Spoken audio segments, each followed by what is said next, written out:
Hello everyone and welcome to my blog. I'm your host Omar, and today we're going to be switching things up and doing my first podcast instead of my traditional blog posts. For the first episode, we're going to be taking a look at the novel A Mercy by Toni Morrison. She's a Nobel Prize winner and an outstanding writer. I've recently finished reading the novel and can honestly say that it's a great read. Toni's ability to discuss such controversial topics in her work while keeping the book very interesting for the reader is simply outstanding. I mention these controversial topics she uses because today I'm going to be using a post-colonial lens to analyze her book and dive deeper into one of the main themes of the book, which is slavery and racism.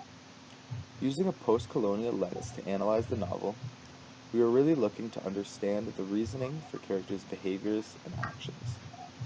As I mentioned before, slavery is one of the main themes that is seen throughout the novel. A slave can be considered as one human being owned and controlled by another. The time period of the novel can explain why slavery is a theme, but the book shows a very early stage of racial slavery. At the time, there was almost no hope for colored people to seek freedom from their owners. It was actually very common to own people at the time, and was actually a way of comparing someone's overall worth. Those who possessed more slaves were considered to be of a higher class.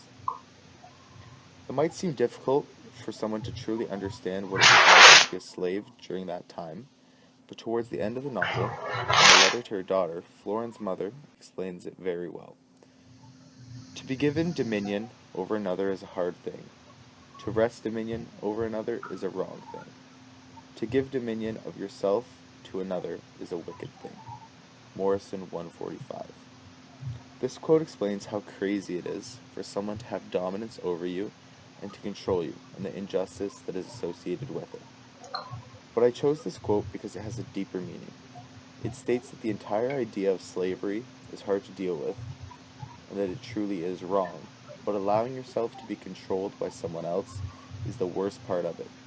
The depth behind that final phrase of the book is immense. Another example I found was when Florence said, "I do not know the feeling of what it means, free and not free." Morrison 64. She says that she never knew what it was like to be free or not free because she had never had the chance to experience both. Her entire life she was a slave and could never recall a time where she was truly free. The theme of slavery and racism is a very touchy and controversial subject, so it was important that the author explored it with accuracy and detail because it really added the depth and edge to the storyline. Anyways, that's all the time we have today. I hope you enjoyed this little podcast and stay tuned for more to come.